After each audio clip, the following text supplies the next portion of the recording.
and welcome to Old People This Week. That's Jeff. And that guy there, the Montana Misfit, that's Mike. Good morning, Mike. Little homage to Montana. I just couldn't help. I love it when you shake your head in disbelief. Yeah. It's not bad looking.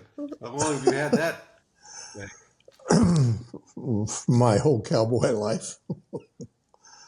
Okay. So that, okay. Yeah. We are your hosts. Old People This Week is a podcast for people who are 60 and over. If you're under 60, show yourself the door or hang around, you'll learn something. It's especially a podcast for people who are tired of talking about arthritis, AARP bulletins, Alzheimer's, plaque psoriasis, regardless of whether that's moderate or severe, or Guy Fieri. We're all about being feisty and nasty. We don't take a lot of crap because we're aging. Here we talk about anything and everything.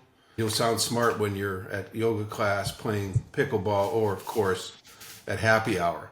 And speaking of happy hour, if you, it doesn't matter whether you live in Cleveland, Pensacola, Florida, Des Moines, Iowa. If you're in a bar this weekend, you look in the corner and you see two guys standing there sipping on gin martinis and making fun of millennials. That might very well be Mike and I. Please subscribe. If you subscribe, as I've said before, Mike will come over and give you a back rub.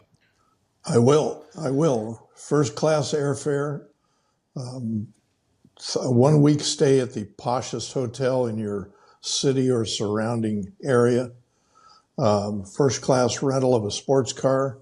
And I will be at your doorstep with my table and my scented body oils for a great massage. Oy. Maybe I take that back. There's a lawsuit waiting to happen. Oh my goodness. Yes, but please subscribe and send us an email to oldpeoplethisweek@gmail.com. We love getting emails. We'll talk about anything and everything and send us videos. Remember, there's no more TikTok. So you might as well send us the video. That's right. And check out our Substack, 52tasks.substack.com. Last week we recounted some of the wackier things that men do. We covered one guy who tied 42 weather balloons to an outdoor lawn chair and rose up 3,000 feet in the air with a 6-pack of beer and a pellet gun that he was supposed to use to shoot out the weather balloons one by one so he would float back to Earth. Well, he flew back to Earth all right. He landed on a power line and took out the electricity in Long Beach, California for 20 minutes. Did he get fried? No, he did not get fried. You know what? He actually was able to crawl down the telephone pole and save himself. But when he got to the ground, he was arrested. Yeah, immediately. You know, that lawn chair is actually in a museum. He went up so far that 3 different pilots of jet pilot saw him. Encircled in disbelief. How do you make that call? How do you make that call to the authorities? Tower, I've seen a man in a lawn chair floating at 3,000 feet. Please advise. Yeah, please advise, get the hell out of there. And finally, we got a comment this past week from a viewer named Jamie Heartbeat. He was referring to a bit that we did last week on Chris Pratt, the home wrecker. Chris Pratt and his wife, Katherine Schwarzenegger, tore down a historic home just so they could have a new house across the street from her mom. And I had said something to the fact that I said that Taylor Swift would never do that.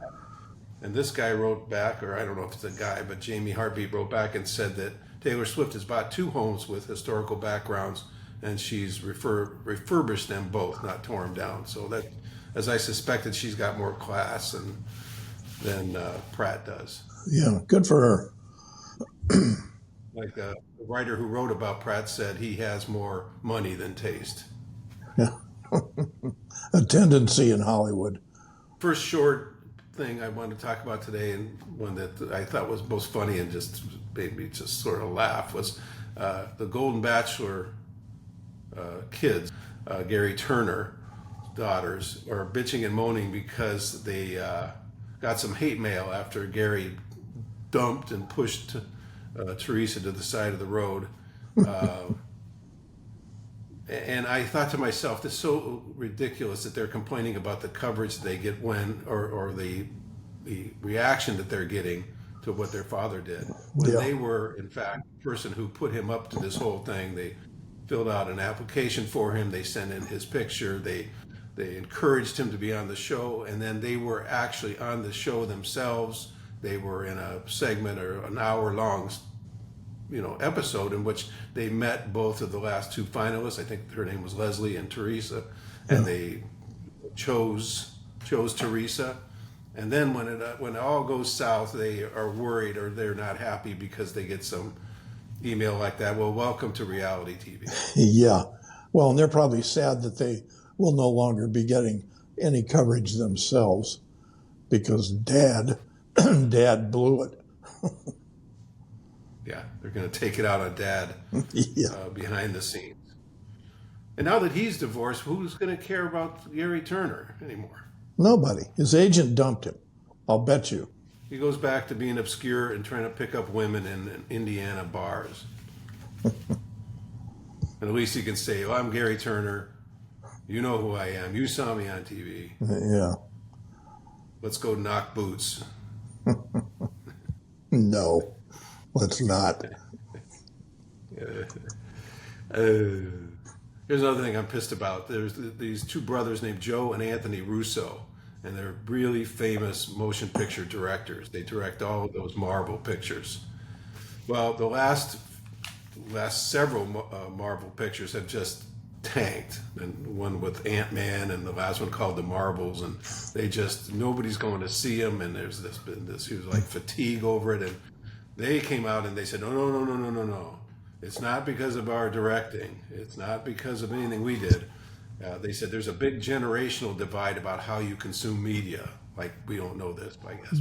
There's a generation they're slyly referring to us boomers that are used to appointment viewing and going to a theater on a certain date to see something, but it's aging out. That's the way he put it, meaning we're aging out. Yeah. But that's BS. But first of all, I don't go to theaters to see movies. I binge and I watch my movies and stuff at home on my TV. I haven't been to a theater since La La Land, and that was at least 10, 12 years ago, and I hated the experience then.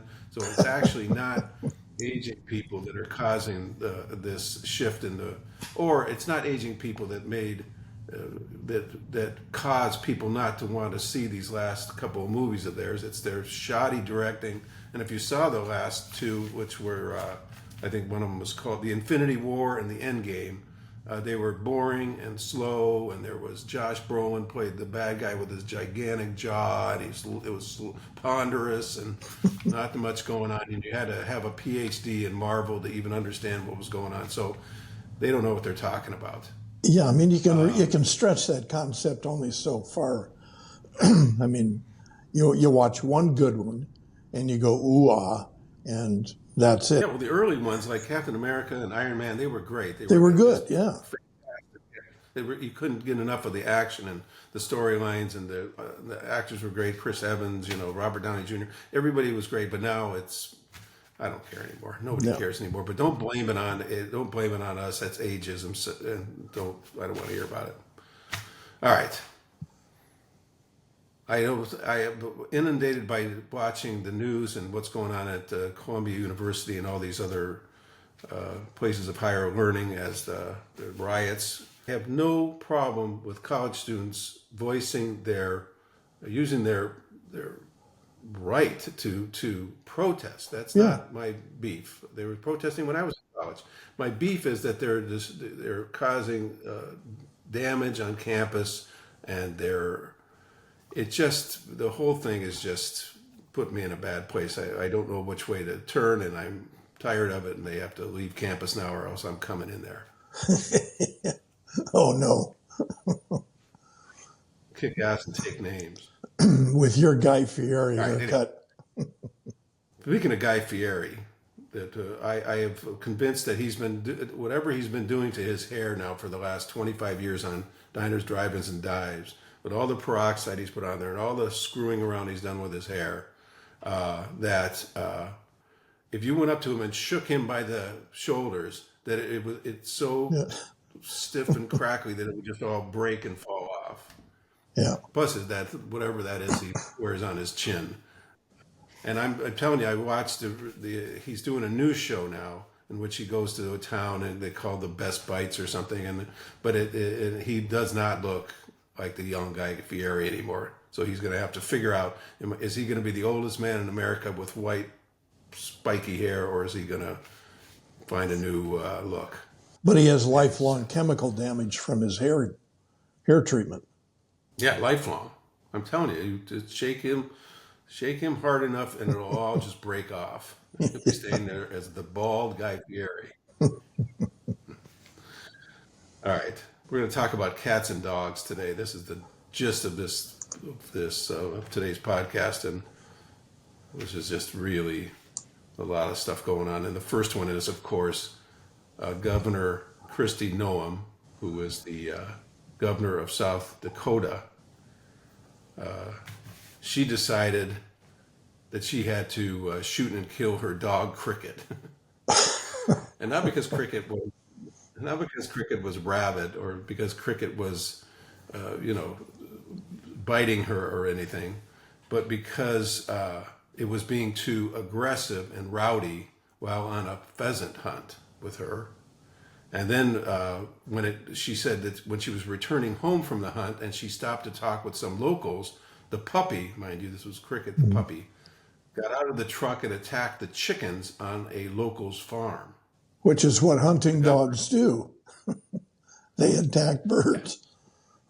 Right. And clearly she didn't have this dog trained at all. It got out of the truck and went berserk chasing chickens around. Yeah. And so she said that she, quote unquote, hated that dog and chose to take it to a gravel pit and shoot it, believing it to be untrainable and dangerous. She said that, and quote again, South Dakota law states that animals who attack and kill livestock can be put down. So that's her excuse. Oh, man. I just couldn't believe that story when I read it. I mean, I grew up hunting. I grew up with great dogs. We had dogs on the ranch for herding cattle and things like that. And I just can't imagine deliberately, maliciously just shooting a dog. That is so off the chart. Yeah. Hey, Cricket, come over here and go stand over there by that pit for a minute. I'm gonna go get my gun. I'll be right back. Jesus. No, she's a complete trash being. I had just talked about both on this show and on the 52 Task how we had to put down our dog Bodie a few months ago, and utterly terrible it was when a dog had reached the end of its life, and the vets are telling you how to put it down, and we were trying anything not to have to put it down. And then there's Governor Noem, who just without any thought or feelings or care, I'll just blow this dog's head off and bury it in the pit and drive home. Yeah. But then her daughter says, "Where's Cricket?" Yeah. Hey, Mom, where's Cricket? Well, I wonder what she said. Oh, God. I wonder what kind of a BS story. Oh, it's Cricket, took the Rainbow Bridge and whatever she could come up with. Well, I don't know. But I mean, by the way, maybe she just told her daughter, because she certainly didn't have any problem telling America that she did it, which, by the way, proves to me that not only is she a cruel human being, but she's probably the stupidest politician in the world that actually put out there that you killed a dog in a country where people love their dogs. Yeah, no, it's the most blatant bonehead move I can imagine. I hope her husband doesn't annoy her too much one evening. I hadn't read about a husband. He's probably in that gravel pit with the Cricket. They did a poll that said 81% of Americans surveyed disagreed with Miss Noem's decision to shoot her dog. So that's not a smart political move. No. When, regardless of what your party is, and in the state that you are governor in, 81% of the people say you shouldn't be out there shooting dogs. Yeah. So my heart goes out to that daughter, who's probably, or if mom didn't tell her then, the daughter probably found out now when she read about it in the book. Yeah. Oh, jeez. Anyways, that's the dog story. Here's the cat story, and it's even crazier. This is crazy. So I know. Thank you for sending me this. It's crazy. Yeah, I first read this. I couldn't believe it. So in Australia is an interesting place. Anyways, it's you always get these. You feel like when you see movies and stuff about Australia, it's pretty. It's not. It's like it's wild and woolly, like the old West or something. You don't know what's going on down there. Crocodile Dundee. Crocodile Dundee. Well, evidently, 100 years ago or so, some European settlers were going to Australia and they brought cats down there, and there had not been any cats there before.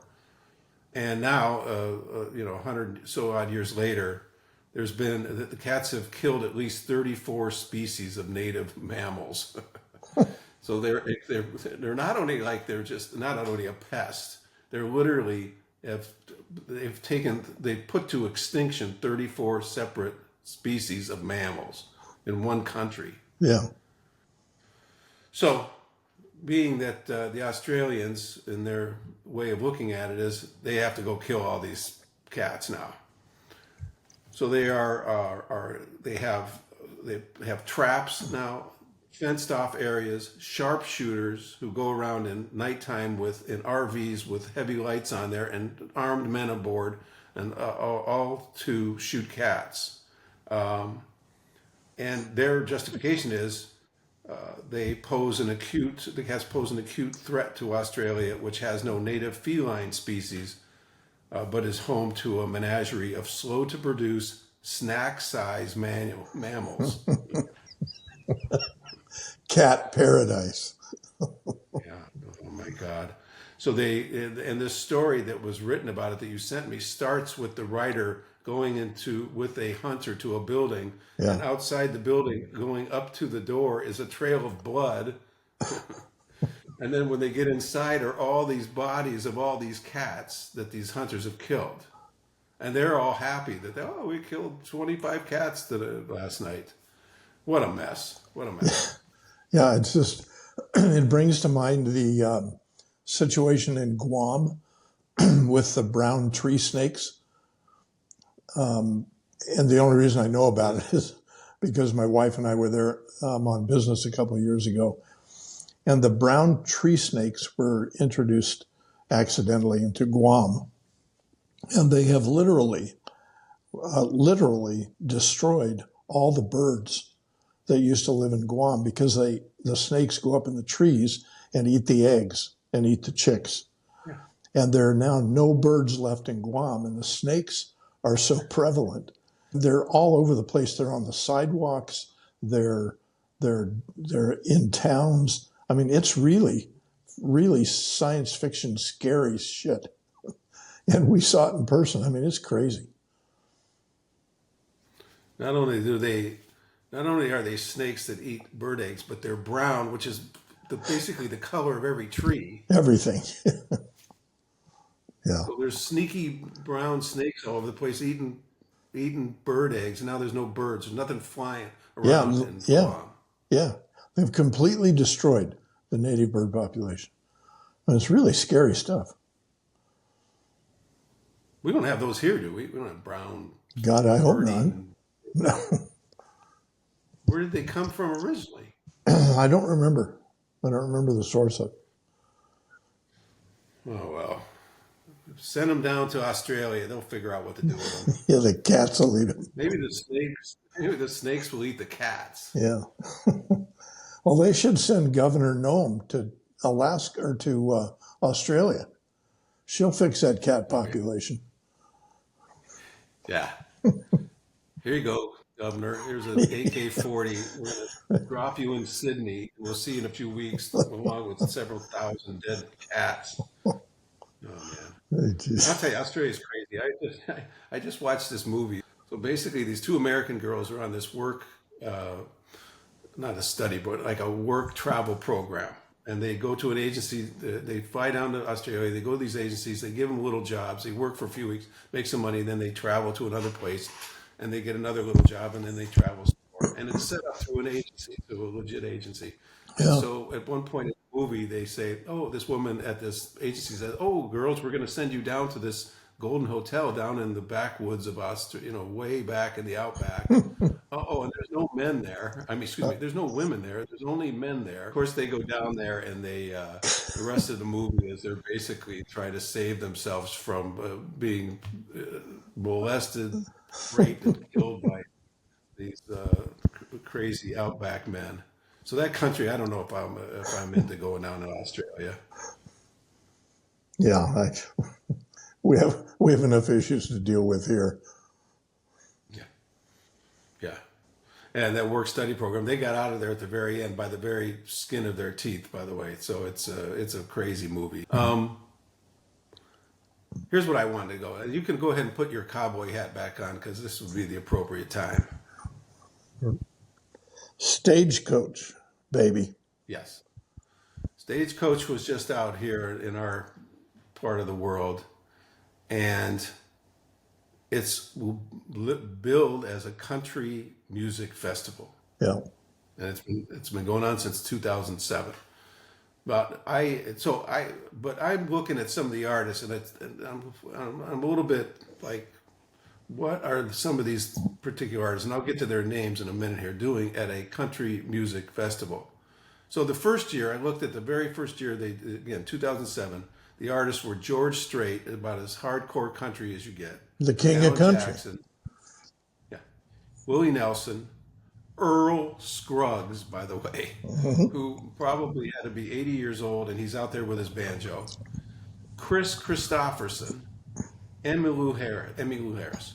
Okay, that's 2007. Yeah. Cut to 17 years later, last week, and the headliners were Jelly Roll, Post Malone, the Beach Boys, Diplo, Nickelback. And, No. I guess Nickelback has nowhere to go. They don't fit into any genre.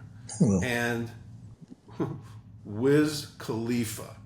Now, a rapper, by the way, a hardcore rapper from Pittsburgh, Pennsylvania. So please, Mike, the floor is yours. Explain to me what in the hell those artists have to do with Stagecoach. Absolutely zero. But they've all figured out probably by now that the screaming, yelling, profanity-laden, crotch-grabbing music they've been doing doesn't pay nearly as well as country, since that seems to be the one of the leading genres in the industry. So all these clowns are coming over and trying to do these collaborations, and it's embarrassing. I mean, it's ridiculous. Well, I see that Taylor Swift collaborated with Post Malone, for example, on one of the songs from her new album. But they don't. It's not like they go. They have to be invited to Stagecoach. What I don't understand is why the country western powers that be, the people that oversee, produce, are in control of the Stagecoach Festival. What do they get out of? Why are they inviting them? What is it from the country's point of view? Or are they trying to open it up to make it seem as though they're inclusive and that everyone, all are welcome in the country world? Well, there's probably some of that, but there was an interesting article in our local paper recently covering the booking agent who does the actual booking for Golden Voice, who's the operator of the festival, and I mean, there was some of the most convoluted arguments about broadening horizons and blah blah blah. So I don't know. I mean, it's there might be a very young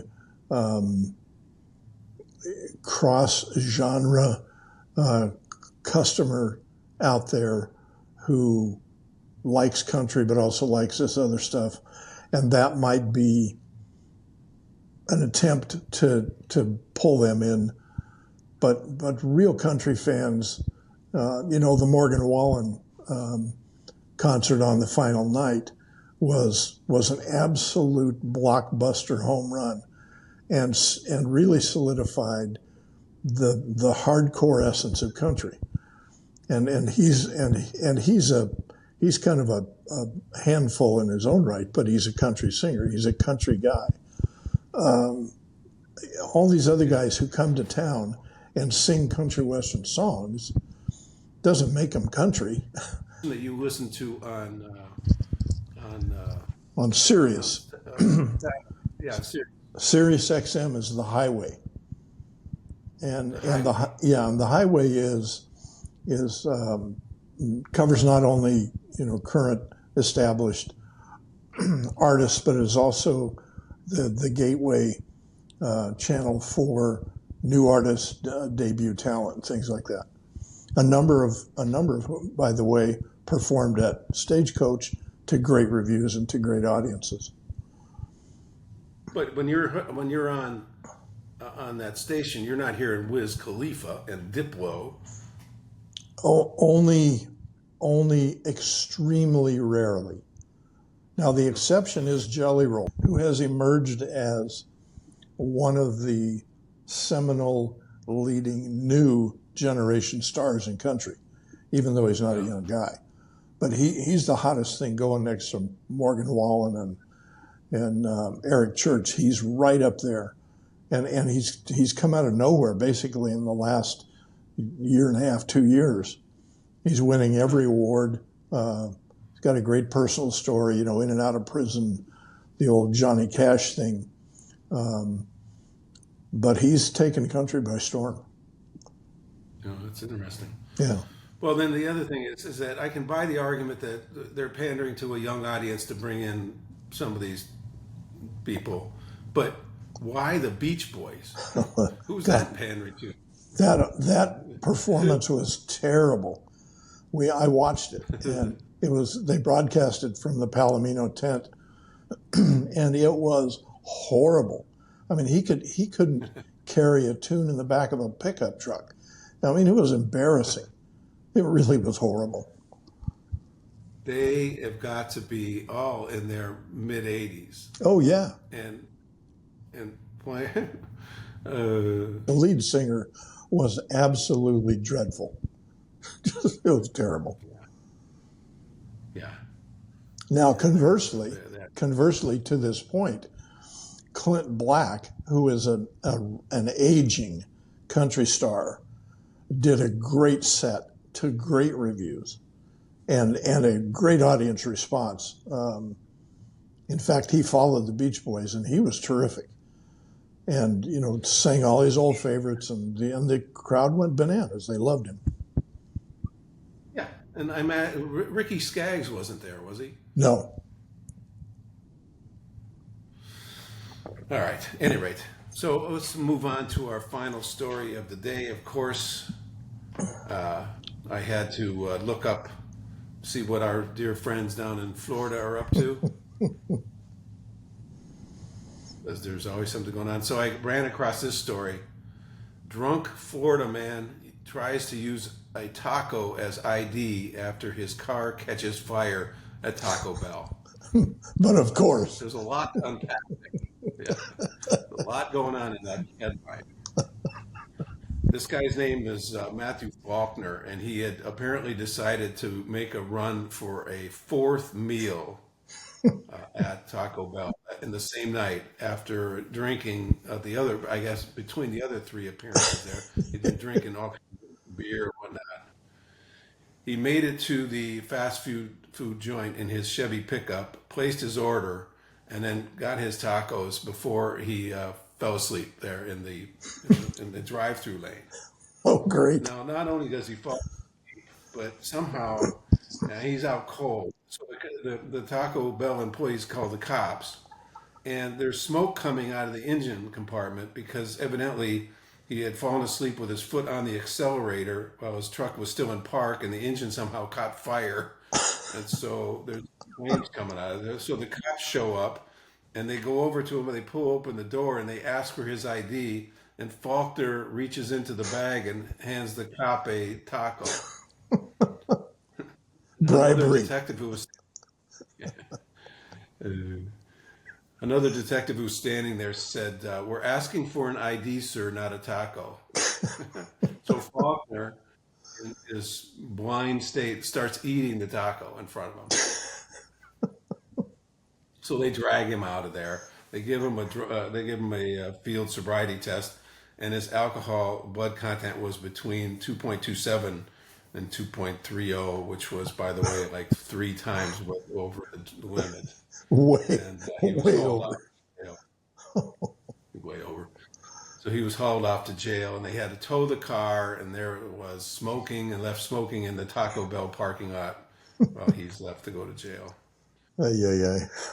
You can't make this. No. Though it does make me hungry for some tacos. And by the way, this week is Cinco de Mayo. Di Mayo. Oh, if we have happy hour this week, maybe we should be having it at a cantina, Yeah, I agree. because this is going to be a big day out where we live out there. This is nothing short of a national holiday, basically. Oh, yeah. So there'll be a lot of people out that night. I think it's Saturday night or Sunday. So, at any rate, have a great week, everyone. Happy Cinco de Mayo.